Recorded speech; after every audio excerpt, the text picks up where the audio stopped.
Goeie. De vier steden in Friesland, waarvan er wel maar 2 echt steden binnen, die gaan een overeenkomst met de provincie sletten. Nadat ze een hele tijd lang deilers rekken hoe dat Ljouwert, Drachten, Jereveen en Snits al met de minister van het handelen wie in Wenterbouw, wil de provincie nog van niet wist en toch dat ze met het dwarfbiljet al genoeg die in de wenning bracht. De nieuwe overeenkomst had allerhande cijfers die de kinderen sparren zal. Ommers nog niet had een oerhiet het getal wat ze zelfs vaststelt hier in helle, dus let dat maar. Ze binnen er liek wel over eens worden dat de fjouwer grote plakken haar op allerhande wijze uitbreiden zullen. Centra. Drachten aan de zuidkant van de Aazaan, Jereveen in de Friese Marne, Snits aan de noordkant en Ljouwert, denk ik, in de buurdwarpen liekers Wergestiens en Gietjerk. Al die dwarpen en buurtskippen die opslokt worden zullen door de steden. Staren gewoon krijg ik het beeld ervan verregen. En maar eens weet ik dat er in provinciale steden nog wel wat hobbels lezen zullen om het al in je zakleer te krijgen als dat die fjouwer nou willen.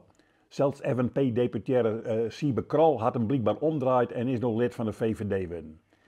Ja, als je wilde dat de toekomstkaart van Friesland hoe zoveel hier tekenen wordt met fjouwer grutte rede stip met vierders enkel maar green, dan moet je het zo doen. Maar dat hebben we onnota als Friesland nooit willen. Zelfs in de opgaande tijd van de 70 jaren van de vorige eeuw was er amper praat over de grote plakken, enkel over de dwarpen. Zelfs die fjouwer gemeenten stroffen hier aan zoer. Ik bedoel, Zuidwest-Friesland had Snits, maar ik nog 88 andere steden plakken en plakjes en al volle meer buurtskippen. Worden die ophong en vermadden onder uitbreiding van de wiek Haringsballon? En moet je de vooruitgang in Friesland van plakken als Wolvik en Frensje maar in de prullenbak smieten? En wat is er die andere gemeenten die aan door de elitaire fjouwer onsprutsen worden zelfs plattelandsgemeenten werd je de Noors voor oploeken? Friesland is net fjouwer stippen in het grien. Friesland is een provincie waarin alle wenterbouwplannen mijlkoor afgepraat worden.